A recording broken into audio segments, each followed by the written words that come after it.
समस्या ही समाधान की जननी होती है। आखिर क्या है वो समस्या और क्या है इसका समाधान?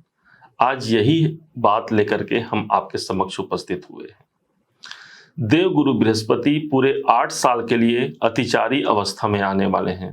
ये कोई सामान्य घटना नहीं होगी। द्वापर का वो युग था जब भगवान श्री कृष्ण इस धराधाम पर अवतरित हुए थे।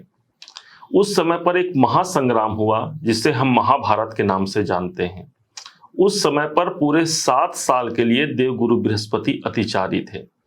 तो दूसरा, जब कोरोना महामारी का समय प्रारंभ हुआ था, उसके पहले ही 2018 में देवगुरु बृहस्पति अतिचारी हो गए थे और इतने विनाशकारी इस स्थिति को पूरे विश्व ने देखा था। अब पुनः फिर से 15 मई सन 2025 से लेकर के 18 मार्च 2033 तक यही देवगुरु बृहस्पति अतिचारी होंगे। आखिर क्या है ये अतिचारी अवस्था पर आना और क्या होगा इसका प्रभाव आपके अपने वृश्चिक राशि पर? आज इसी बात को जानने के लिए आप और हम यहाँ पर एकत्रित हुए हैं। समझिएगा, जानिएगा, पूरा जानिएगा जरूर। अतिचारी अवस्था पर किसी ग्रह का आना अर्थात एक ऐसी स्थिति पर आना कि उसे अपने कार्यकाल को पूरा करने में जो सही समय जो लगता था उसमें कमी आ जाना। अर्थात देवगुरु बृहस्पति को एक घर को कंप्लीट करने में 30 डिग्री का समय अर्थात पूरे 12 से 13 महीने का समय लगता है। 30 डिग्री वो चलते हैं 12 से 13 महीने में, लेकिन ये एक ऐसा समय है जहां पर मात्र 4 से 5 महीने में वो एक घर को क्रॉस कर लेंगे। आप ऐसा जानिए कि एक घर का कॉन्ट्रैक्ट बनाने का कॉन्ट्रैक्ट आपने किसी कुशल कारीगर को आपने सौंपा है। एग्रीमेंट होता है 1 साल का, लेकिन 4 से 5 महीने में ही उन्होंने उस घर की चाबी आपको सौंप दिया। फलस्वरूप हम तो खुश हो गए कि हमारा घर जल्दी मिल गया, लेकिन उस जल्दबाजी के कारण कुछ त्रुटियां भी जरूर हुई होंगी और कुछ उन गलतियों के कारण उसका खामियाजा हमको भुगतना पड़ेगा। क्या होगा, कैसे होगा, इस बात को समझिएगा ताकि इस अतिचारी अवस्था में भी वो ईश्वर, वो देवगुरु बृहस्पति आपके संग ढाल बनकर चले और आपके लिए सफलतादायक सिद्ध हो। 15 मई का वो डेट आता है जिस दिन देवगुरु बृहस्पति सप्तम भाव को अपने शत्रु की राशि को छोड़ करके अपने मित्र की राशि, बुध की राशि, मिथुन राशि पर प्रवेश करते हैं, जो कि आपके राशि वृश्चिक राशि से वो स्थान होगा अष्टम भाव। अष्टम भाव को देखा जाए तो ये मोक्ष त्रिकोण का स्थान है और देवगुरु बृहस्पति और केतु दोनों ही मोक्ष देने वाले ग्रह माने गए हैं। इस हिसाब से गोचरवश अष्टम भाव पर आना कोई अनुकूल स्थिति नहीं होगी, परंतु मोक्ष त्रिकोण राशि पर गुरु का जाना और इनकी दृष्टियों में गंगा जल के समान पवित्रता होता है। तो क्या होगा वो पवित्रता और कहां हमको शुभ परिणाम मिलेंगे, समझिएगा। अष्टम भाव पर गुरु रहेंगे। अब यहां से इनकी दृष्टि पड़ती है 12वें घर पर। 4 भागों में सन 2025 से लेकर के 2026 के इस प्रेडिक्शन को हम विभक्त कर रहे हैं। पहला जो तारीख होगा वो 15 मई से लेकर के 18 अक्टूबर 2025 तक रहेगा। इस दरमियान गुरु अष्टम भाव पर रहेंगे। इनकी दृष्टि 12वें घर पर पड़ती है। विदेशों से जुड़ा हुआ कार्य आपका संपन्न होने जा रहा है। बहुत दिनों से कोई बदलाव का वातावरण यदि नहीं बना है तो ये बड़े बदलाव को लेकर के आएगा और ये बदलाव भी ऐसा होगा जो 1 साल में जो चेंज होना है वो मात्र 4 से 5 महीने में होना है, क्योंकि गुरुदेव अतिचारी रहेंगे। कोई बड़े इन्वेस्टमेंट का आप प्लान बना रहे हैं तो वो प्लान हमारा पूर्ण होता है, उस पर हम कार्य कर पाते हैं। कोई चिकित्सालय संबंधी कोई खर्चे बने हुए हैं तो उन खर्चों पर विराम आता है। कोई हानियां हो गई हैं, उन हानियों पर विराम लगता है और वही हमको सफलता का मार्ग प्रशस्त करा पाता है, क्योंकि देवगुरु बृहस्पति के पास गंगा जल के समान इनकी दृष्टियों में पवित्रता होती है। अब इनके जो दृष्टि का प्रभाव पड़ेगा, एक दृष्टि और पड़ेगी, वो होगा चतुर्थ भाव। चतुर्थ भाव पर इनकी 9वीं दृष्टि पड़ेगी और नवम जो चतुर्थ जो भाव होता है वो आपके घर का है, भूमि का है, आपके प्रॉपर्टी का है, आपके गाड़ी और जो आप लग्जरी गाड़ी यूज करेंगे उसका होता है। तो देवगुरु बृहस्पति किसी बात की सार्थकता को प्रूफ करते हैं, एक तो शनिदेव और एक तो देवगुरु बृहस्पति। तो इस समय पर गुरुदेव चतुर्थ भाव पर दृष्टि देकर के प्रॉपर्टी में निखार उत्पन्न करेंगे। अब जो मिस्टेक होगा हमसे क्या होगा, क्योंकि गुरु जल्दी चलेंगे तो जो मिस्टेक होगा उस पर हमको ध्यान रखना है कि कोई एग्रीमेंट तो हमने कर लिया और उस एग्रीमेंट में कोई त्रुटियां रह गई, कोई कमी रह गई, उसका खामियाजा हमको भुगतना पड़ सकता है। इस पर हमको सतर्क रहना है। कोई इन्वेस्टमेंट तो कर दिया हमने, बिना जाने पहचाने, बिना सोचे समझे हमने कोई निवेश कर दिया, उस निवेशों का प्रतिफल हमको परिणाम के रूप में गलत साबित हो सकता है। इसलिए इस समय पर पूरे बारीकियों से देख ताक करके कोई बड़े धन निवेश हो या कोई बड़ा काम हो, उस पर आपको संलग्न होने की आवश्यकता होगी। अब ठीक एक अगला डेट आता है और वो डेट होगा ठीक 18 अक्टूबर सन 2025 से लेकर के 5 दिसंबर सन 2025 तक।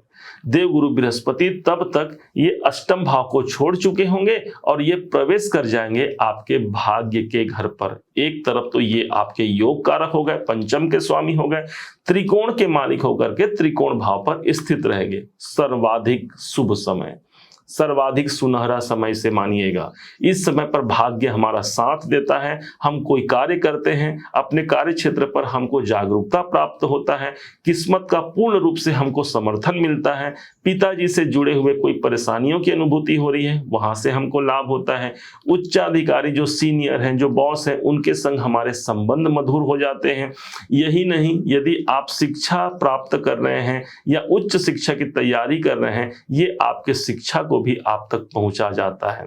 गुरु को नॉलेज कहा गया है, ज्ञान कहा गया है। नवम भाव पर उपस्थित होने से आपके अंदर ज्ञान की वृद्धि होगी। कोई धार्मिक यात्रा आपको संपन्न करा देंगे। अब ये समय मात्र 2 महीने के आसपास का रहेगा। फिर से देवगुरु बृहस्पति को ध्यान दीजिएगा। फिर से देवगुरु बृहस्पति को यह ध्यान आता है कि अरे भाई, मैं तो कुछ भूल गया हूं, और पुनः फिर से वो अष्टम भाव पर उपस्थित हो जाते हैं। ये तारीख होगा 5 दिसंबर सन 2025 से लेकर के 6 जून 2026 तक का समय। इस टाइम पर देवगुरु बृहस्पति पुनः अष्टम भाव पर आएंगे और ये समय ज्यादा अनुकूल होगा। क्यों होगा? इसका कारण ये है कि एक बार देवगुरु बृहस्पति अष्टम भाव पर काम कर चुके हैं, अब दोबारा फिर से वो आ रहे हैं, अर्थात जो बिगड़ा हुआ काम है उसको वो मैनेज करेंगे, उसको वो प्रबंधन, शुभ प्रबंधन करेंगे, जिसका परिणाम हमको अर्थात आपको अपने वृश्चिक राशि के जातकों को प्राप्त होगा। परिणाम के फलस्वरूप पुनः फिर से ये वही सार्थकता, वही शुभता की स्थिति हमको निकाल करके दे पाएंगे, जहां पर एक बड़े परिणाम, कैरियर में ग्रोथ का मामला हो या फिर बिजनेस में उन्नति का मामला हो, दोनों ही दृष्टिकोण से देवगुरु बृहस्पति की जो 7वीं दृष्टि है वो धन भाव पर पड़ रही होगी। अर्थात धन के दायरे बढ़ेंगे, जहां से भी जो भी सोर्स है हमारे धन प्राप्ति का, उसके दायरे बढ़ेंगे इस समय पर। अब ठीक अगला डेट भी आ जाता है जिस दिन हमेशा के लिए, अगले 12 साल के लिए देवगुरु बृहस्पति अष्टम भाव को छोड़ देंगे, और वो डेट होगा ठीक 6 जून 2026 से ये प्रवेश कर जाएंगे भाग्य के घर पर, प्रॉपर चले जाएंगे, जहां पर 2 महीने बिता करके वो आए हुए हैं। कब तक रहेंगे? तो 31 अक्टूबर सन 2026 तक रहेंगे आपके नवम भाव पर। यहां हमको भाग्य की सार्थकता देखने को मिलेगी, किस्मत हमारा साथ देता है, लग्न पर दृष्टि आएगी, आपका कॉन्फिडेंस अच्छा रहेगा, कोई रोग है, कोई समस्या है, उस समस्या से आप निजात पाते हैं। त्रिकोण भाव पर गुरु का होना एक सर्वाधिक शुभ प्रभाव होगा, जहां पर आपके डिसीजन के द्वारा आपको लाभ हो पाता है। यहां भी हमको सतर्कता क्या रखना है, जब हम कोई डिसीजन लें तो हमको अच्छे से जांच परख कर लेना ही इस अतिचारी अवस्था में सबसे बड़ा हमारे लिए एक प्रिकॉशन होगा। एक हमको ये बात को समझना होगा, क्योंकि डिसीजन भाव पर गुरुदेव आ रहे हैं और यहां भी लंबे समय तक नहीं रहेंगे, फिर वो आगे प्रवेश कर देंगे, फिर से पीछे आएंगे। अभी हम 2026 तक के इसके प्रेडिक्शन को लेकर के आपके समक्ष आए हैं।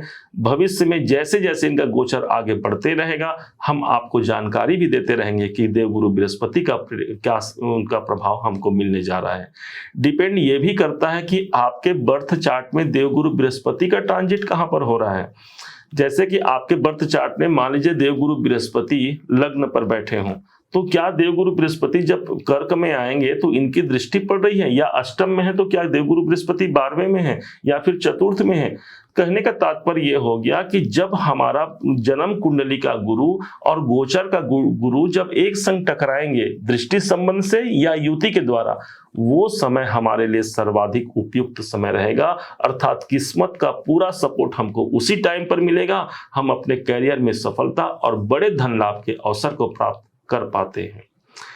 कैसे इस गुरुदेव को अच्छा नियंत्रित किया जाए जिससे इनसे ज्यादा लाभ लिया जाए? अपने इष्ट देव के मंत्रों का जाप जरूर कीजिएगा। जो गुरुदेव हैं आपके, जिनसे आपने दीक्षा लिया है, उनके द्वारा जो प्रदत्त मंत्र है, वो मंत्र आपके लिए सुरक्षा का ढाल बनकर के सदैव आपकी सुरक्षा करेगा। घर का जो ईशान दिशा होता है, पूर्व और उत्तर का जो कॉर्नर होता है, वही ईशान दिशा है और यही देवगुरु बृहस्पति का घर होता है। यहाँ पवित्र रखिए, एक तांबे के पात्र में जल भर के रखिए और चुटकी भर उसमें मिला दीजिए हल्दी, जिससे वो स्थान पवित्र रहेगा। देवगुरु बृहस्पति का वहां पर संचार होगा और घर में भाग्योन्नति का एक शुभ संचार सभी परिवारजनों को प्राप्त होगा। उम्मीद है आप सबने इसे समझा, आप सबने इसे जाना है। यदि आपने इसे समझा है, जाना है, मेरे समझाने का प्रयास यदि आपको सार्थक लगा हो, मेरे समझाने का तरीका यदि आपको सार्थक लगा हो, तो हर बार की भांति इस बार भी अपना प्यार भरा लाइक और कमेंट करना कभी मत भूलिएगा। और हाँ, यदि अभी तक आपने चैनल को सब्सक्राइब नहीं किया है, सब्सक्राइब जरूर कीजिएगा। पुनः एक बार फिर आप सभी का दिवस बहुत मंगलमय हो, इन्हीं शुभकामनाओं के साथ। जय श्री राम।